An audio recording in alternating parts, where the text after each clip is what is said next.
शेख शर्मा जी गाजियाबाद से। राधे राधे। राधे राधे महाराज जी बार बार मन सांसारिक जीवन से विरक्त होने की तरफ दौड़ रहा है, बट पारिवारिक मोह के कारण छोड़ भी नहीं पा रहा। और नहीं, संसार से विरक्त होकर जाओगे कहाँ में, ये बता दो। कहाँ जाओगे? हम विरक्त हुए तो तुम्हारे बीच में तो आए। भागना कहीं नहीं है, अपने कर्मों का सुधार कर लेना है, कहीं भाग के नहीं जाना है। आज समय नहीं है कि आप विरक्त होकर घूम सको, मार डाले जाओगे। कहाँ एकांत, हमें जगह बता दो। एकांत कहाँ है? कहाँ कंदमूल फल है? एक बेर भी लेना है तो पैसा है, कहाँ पानी है? नदियों का पी नहीं सकते, कुआं रह नहीं गया, हैंड पैप सूख गए, पानी कहाँ पियोगे? तो कर्म करना पड़ेगा सबको। भगवान आए तब कर्म किए, तो हम लोग तो मनुष्य हैं, तो हमें चाहिए गंदे आचरणों से वैराग्य हो।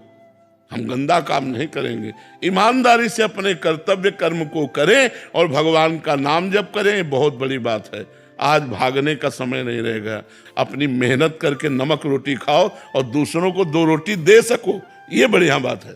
कर्म के साथ धर्म से ही कर्म करना चाहिए, कर्म से धर्म के मार्ग में नहीं चलना चाहिए, धर्म से ही कर्म करना चाहिए। तुम्हारा जो धर्म है, तुम्हारा जो कर्तव्य कर्म है, वो धर्म से युक्त होना चाहिए। आज हम कर्म तो करते हैं लेकिन धर्म का त्याग करके, इसीलिए पतित हो जाते हैं। अगर धर्म में कर्म करें तो हमारा कभी पतन हो ही नहीं। गुरुजी कर्म करते करते धर्म से पीछे हट जाते हैं। वही तो बात है। जैसे काम करते हैं, काम करते करते झूठ बोलते हैं। हाँ, बिल्कुल बिल्कुल। घूस ले लिया, बेईमानी कर दी, निर्दोष को दंड दे दिया, दोषी को छोड़ दिया, ये सब अधर्म है। अगर हम धर्म पूर्वक कर्म करें तो हमारा कर्म ही पूजा है। हाँ, वैसे हमें लगता है ईमानदारी से क्यों धंधा नहीं चल सकता। भाई, ये कपड़ा जैसे आप बेचते हैं, 100 का लाए हैं तो पता है आप मुनाफा ले रहे हैं, आप 150 रुपया बोलिए, पर ये मत बोलिए कि कसम से कह रहा हूं इस 150 का हम लाए हैं, ये मत बोलिए। नहीं, लोग कहने लगते ना तो ये बात मत कहो। आप 150 का बेच रहे हो, पक्की बात है, क्योंकि अगला आदमी जानता है ये दुकान मकान परिवार सब इसी से चल रहा है, तो मुनाफा जरूर लेगा, तो उसमें ज्यादा झूठ बोलने की जरूरत नहीं है। महाराज जी, मैं जीवन में ये प्रयास करता हूँ कि धर्म का पालन करूँ, लेकिन अगर कोई व्यक्ति हमारे साथ अधर्म करके, छल करके कोई करे, तो क्या हमें उसका जवाब देना चाहिए उसी तरीके से या शांत? नहीं, उस तरीके से नहीं देना चाहिए, अपने धर्म से जवाब देना चाहिए, अपने धर्म से जवाब देना। जैसे आप छल कर रहे हो हमारे साथ, हमें पता है, तो हम आपसे बोलेंगे कि देखो आप हमारे मित्र हो, लेकिन आप हमारे साथ ये छल कर रहे हो, या आप प्रमाणित करो ये छल नहीं, और आप छल कर रहे हो, मैं तुम्हें क्षमा करता हूं, लेकिन भगवान तुम्हें क्षमा नहीं करेंगे। जाओ, मैं तुम्हें क्षमा करता हूं, हमारा धर्म है क्षमा करना, मैं क्षमा करता हूं, लेकिन मैं तुम्हें बता दे रहा हूं कि ये जो कर्म तुम कर रहे हो ये छल युक्त है, इसका फल अधर्म है और अधर्म का फल दंड है।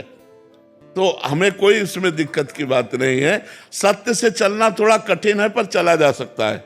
परंतु महाराज जी, आजकल देखा जाता है कि समाज में जो अधर्म के काम कर रहे हैं वो ही ज्यादा सुखी दिखते हैं। कब तक हमें इसका उत्तर दो? क्या आपको पता है अधर्म करने वाला 4 दिन हाइलोजन की तरह चमकता फिर फ्यूज हो जाता है, और धर्म से चलने वाला दीपक की तरह जलता है, लेकिन कुल परंपरा तक जलता रहता है। तो हाइलोजन की तरह जलना पसंद करोगे या दीपक की तरह? लेकिन ज्यादातर तो लोग आजकल हेलोजन की तरह ही जलना पसंद। तो फिर जल जाते हैं ना। वो जीवन अच्छा कि अपनी साइकिल से चल के जी ले, वो अच्छा।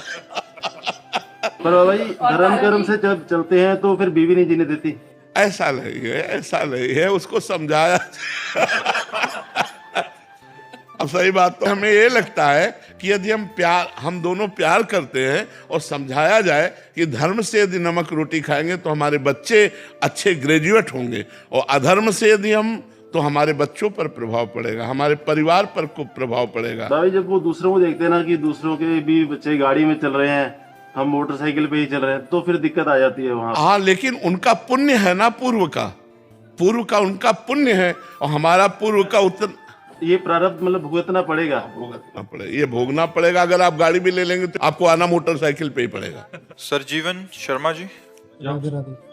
राधे राधे महाराज जी। मेरे गुरुजी श्री श्री परमहंस योगानंद जी प्रकट रूप में तो नहीं है, मैं उनकी शिक्षा लिखित रूप में ग्रहण करता हूँ। महाराज जी, मेरा प्रश्न है कि क्या मैं अपने गुरुदेव को ही अपना आराध्य या इष्ट मानकर उनकी पूजा, ध्यान, नाम जप, जय गुरु कर सकता हूँ? क्या मैं सही चल रहा हूँ?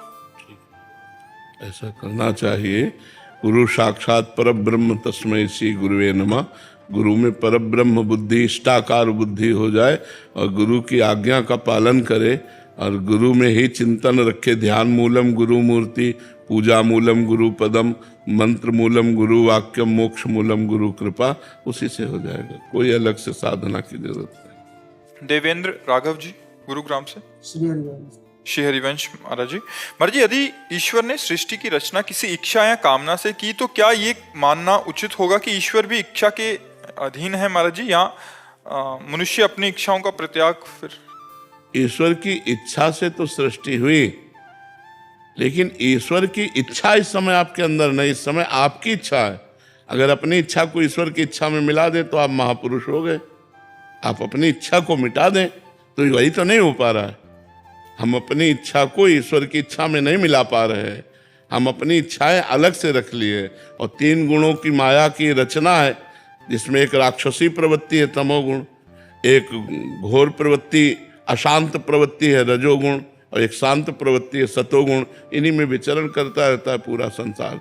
कोई त्रिगुणातीत होकर अपनी इच्छाओं को भगवान में समर्पित करके, जाहि न चाही कबहु कछु, तुम सन सहज सने सो राउर निजगे, जिसने इच्छाओं को मिटा दिया वो भगवान को प्राप्त हो गया, फिर भगवत स्वरूप हो गया।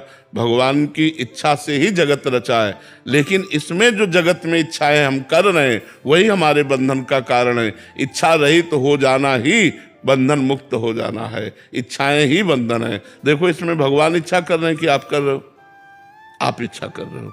आप इच्छा छोड़ दो, इच्छा रहित हो जाओ, तो आप देखोगे भगवत स्वरूप आनंद आपके अंदर आ गया। इच्छाएं मिटाने के लिए तो साधना की जाती है। जाहि न चाहिए कबहु कछु, कभी कुछ नहीं चाहिए, कोई इच्छा नहीं। सकल कामनाहीन जे राम भगति रसलीन, जो सारी कामनाओं को छोड़ देते वो भगवान के प्रेम रस में लीन हो जाते हैं। कामनाएं तो हमें जगत में फंसाए, कुछ कामनाएं पाप करवा रहे हैं, कुछ कामनाएं पुण्य करवा रहे हैं। तो बार बार लोकांतर में पुनरपि जननम पुनरपि मरणम पुनरपि जननी जठरे शयनम, यही खेल हो रहा है। इच्छाओं का त्याग कर दो, अभी भगवत प्राप्ति का अनुभव हो जाएगा। समझ पा रहे हैं आप? सार्थक सिंह जी, लखनऊ से। महाराज जी, कुछ भी करते हैं तो अगर असफलता मिलती है तो मन घबरा जाता है, निराशा होती है। असफलता पूर्व जन्म के प्रारब्ध कर्म के अनुसार मिलती है। जैसे हम बहुत पढ़े लिखे लेकिन हमें नौकरी नहीं मिल रही, लाखों रुपया लगा रहे लेकिन व्यापार में सफलता नहीं मिल रही, क्योंकि आपको दुख भोगना है।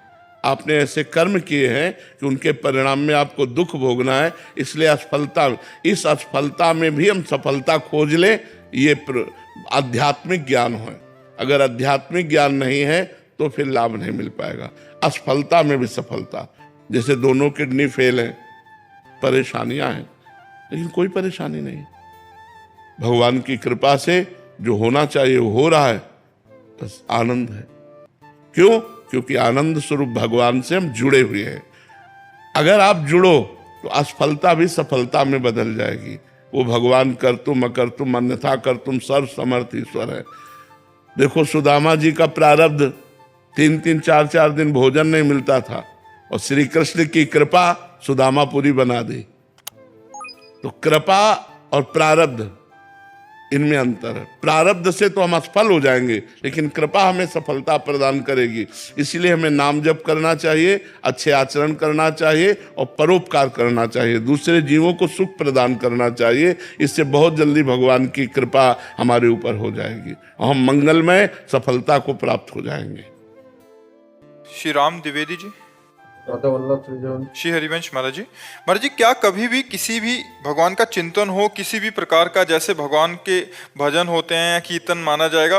महाराज जी ये कह रहे हैं कि हनुमान जी, मारुति जी, जय माता दी, जय सिया राम, राधा कृष्ण, ये सब नाम के अंतर्गत आते हैं। ये प्रारंभिक बातें हैं, प्रारंभिक बातें। और भजन का स्वरूप तो यह है कि एक नाम पकड़ लिया और 6 घंटे उसी पे है। राम पकड़ लिया तो राम राम राम राम राम राम 6 घंटे राम जपे, तब जाके नशा चढ़ता है, प्रारब्ध भंग होते हैं, पापों का नाश होता है। ये प्रारंभिक है कि जब जो मन आया सो पाठ कर लिया, जब जो मन आया सो नाम जप कर लिया। लेकिन आगे अगर बढ़ना है तो किसी एक नाम को लेकर 5-6 घंटे 8 घंटे उठते बैठते चलते फिरते कार्य करते हुए एकाग्रता पूर्वक जपिए, धीरे धीरे 24 घंटे लाइए, फिर आप देखिए चमत्कार नाम का। कृष्णा मित्तल जी अलीगढ़ से। राधे राधे। राधे राधे महाराज जी। महाराज जी, मैं नाम जप करता हूँ पर रातों में रोता हूँ क्योंकि भगवान इतनी परीक्षाएं लेते हैं कि मैं हार मान लेता हूँ। भगवान सुनते ही नहीं है महाराज जी। नहीं, ऐसी बात नहीं, भगवान सुन रहे हैं पर हमारे पाप कर्म हैं उनको भुगता रहे हैं। अवश्य में वो भोक्तव्यम कृतम कर्म शुभाशुभम। सुन तो रहे हैं यार, हृदय में बैठे सुन रहे हैं, पर सुनकर भी अनसुनी कर रहे हैं क्योंकि आपने उनकी बात नहीं सुनी, शास्त्र आज्ञा नहीं मानी और मनमानी पापाचरण किए, तो अब वो तुम्हारी सुन रहे हैं पर सुन के भी अनसुनी कर रहे हैं कि भोग लो, पवित्र हो जाओ। अपने जो कर्म किया है अवश्य में वो भोक्तव्यम कृतम कर्म शुभाशुभम, भोगना पड़ेगा, सबको भोगना पड़ता है, बड़े बड़े संतों को भोगना पड़ता है। इसलिए होश से कर्म करो, कहीं कोई पाप कर्म न बन जाए जिसका परिणाम हमें दुख भोगना पड़े। सावधानी से कर्म करो। मनुष्य जीवन बहुत सावधानी के लिए मिला है, मनमानी आचरण करने के लिए नहीं मिला। शास्त्र से प्रमाणित कर्म करोगे तो सदैव सुखी रहोगे, आनंदित रहोगे। शास्त्र विरुद्ध कर्म करोगे तो दुखी रहोगे, शोकित रहोगे। महाराज जी, क्या गलत तरीके से कमाए हुए पैसे से अगर हम सर्वनाश, परिवार बच्चे सब बिगड़ जाएंगे, अशांति पैदा हो जाएगी, परिणाम में सब नष्ट हो जाएगा। इसलिए होश में रहो, धर्म से कमाओ, नमक रोटी खाओ, चैन से जियो। अधर्म से कमाओगे, रबड़ी खाओगे, आंतें फट जाएंगी आज नहीं तो कल, पक्का समझ लो। इसलिए अधर्म के पैसे से बचो, शॉर्टकट में करोड़पति बनने की कोशिश मत करो। मेहनत से कमाओ, और मेहनत से कमाई से अगर साइकिल से भी चलोगे तो तुम्हारी रौब है, शान है, तुम घर में जाओगे, चैन से व्यवहार होगा। और अधर्म से कमाओगे, पत्नी पुत्र परिवार सब कलह, सब अशांति, एक दिन देखना परिणाम में सब नष्ट हो जाएगा। इसलिए भगवान का जो बनाया हुआ मार्ग है उसी पे चलो तो सुख और शांति मिलेगी, अधर्म से नहीं। अब जैसे किसी निर्दोष को दंड देने के लिए किसी ने अटैची आपको दे दी, दोषी को मुक्त कर दिया और निर्दोष को दंड दिया। अब निर्दोष के हृदय की जितनी श्वासें हैं वो जो बद्दुआ दे रहे हैं तुम्हारा सर्वनाश कर देंगी। दुखिया को न सताइए, दुखिया देगा रोए, और जब दुखिया के मुखिया सुने तो तेरी गति क्या हो। आज तुम बड़े पद पे बैठे हो, लेकिन जब सबसे बड़ा पद वाला न्याय करेगा तो तुम्हारे होश उड़ जाएंगे, तुम्हारा सर्वनाश हो जाएगा। इसलिए अधर्म से बचना चाहिए। कृष्णा चंद्रा जी। राधे राधे महाराज जी। गुरुदेव भगवान, एक पिता माता के नाते बेटा और बेटी को ब्रह्मचर्य की बारे में मतलब सरल और बिना संकोच के महाराज जी कैसे समझाएं? कभी मतलब जब बच्चे समझाना चाहिए, बड़े हो जाते हैं तो समझाना चाहिए, उनको बैठाना चाहिए पास, और दोस्त की तरह समझाना चाहिए। पिता माता को चाहिए कि बच्चों से दोस्त का व्यवहार करे। बहुत अच्छे बच्चे बने जाएंगे जब आप दोस्त का व्यवहार। देखो अब तुम्हारी उम्र बढ़ रही, तुमको ऐसे मित्र मिल सकते हैं जो तुमको गलत बातें बतावें, गलत बातें मोबाइल में दिखावें। तुम देखना नहीं, करना नहीं, कोई हरकत गलत मत करना, ऐसा मत करना। जो ब्रह्मचर्य संबंधी सावधानियां हैं, अगर आप खुल करके बात करोगे तो अपनी कमियां खुलकर आपके सामने कहने लगेंगे। डांटना नहीं है, प्यार से। अच्छा, अगर आप में कोई गलती हो तो आप बताओ, ऐसी गलती की, अब आगे मत करना। अगर तुम्हारा मन कहे तो हमसे बात कर लेना, हम आपको समझाएंगे, लेकिन गलत मत करना। अब जैसे अगर भय है कि पापा से कहेंगे तो काट डालेंगे, ऐसे नहीं वचन उच्चारना चाहिए। तो गलत तो होगा ही, लेकिन आपको पता नहीं चले पाएगा और वो बहुत गलत हो जाएगा। उचित यह है कि अगर तुमसे गलती हुई तो हम तुम्हारा सहयोग देंगे, हमको बताना, हम तुम्हारे सहयोग में। तो बच्चे एक खुले हो जाएंगे आपसे, और आपको अपनी कमी बता देंगे, तो जिन कमियों से आप उनको बचा सकते हैं। नहीं, आज हमारा जो वातावरण है ना, सब अपने में बिजी हैं, माता पिता अपने में बिजी हैं, बच्चे अपने में बिजी हैं, तो कोई किसी को समझा नहीं रहा है, और अध्यात्म का मार्ग गुप्त होता जा रहा है, क्योंकि किसी को फुर्सत नहीं कि शास्त्र पढ़े, किसी को फुर्सत नहीं संत महात्माओं के पास जाकर बैठे। कोई बिरले भाग्यवान ऐसे हैं जो संत समागम कर रहे हैं। अब वो और उनका परिवार निश्चित परिवर्तित होगा जो संत समागम कर रहे हैं, जो शास्त्र स्वाध्याय कर रहे हैं, वो कुछ ना कुछ तो आचरण बदलेंगे और अपने परिवार को संभालेंगे। लेकिन जहाँ सत्संग ही नहीं है, अब इतना मोबाइल बिजी किए कि शास्त्र पढ़ने का समय कहाँ रह गया है। मोबाइले से फुर्सत नहीं, एकांत में बैठे गेम खेल रहे हैं, सीरियल देख रहे हैं, ये मोबाइल से फुर्सत नहीं। शास्त्र स्वाध्याय के लिए तो एकाग्रता और पवित्र बुद्धि चाहिए। सत्संग सुनने के लिए हमें समय देना पड़ेगा, हमें आचरण सुधारने पड़ेंगे। कई ऐसे लोग बताए कि हमारे मित्र आपके पास नहीं आते डर के, बोले जो जाएंगे तो बाबा शराब छुड़वा देगा, बाबा मांस छुड़वा देगा, वो हम छोड़ नहीं सकते। नहीं, छोड़ना तो पड़ेगा, शरीर भी आज नहीं तो कल, ये शरीर भी तो छूटेगा, पर शरीर रहते हुए छोड़ दो तो अच्छे आदमी बन जाओगे। दूसरों का मांस खा रहे हो तो दूसरों को पीड़ा नहीं पहुंचा रहे, ये पीड़ा जब एकत्रित होगी तो तुम्हें पहुंचेगी। होश में उनको जला रहे हो तो काल तुम्हें जलाएगा, उनको काट रहे हो तो काल तुम्हें काटेगा।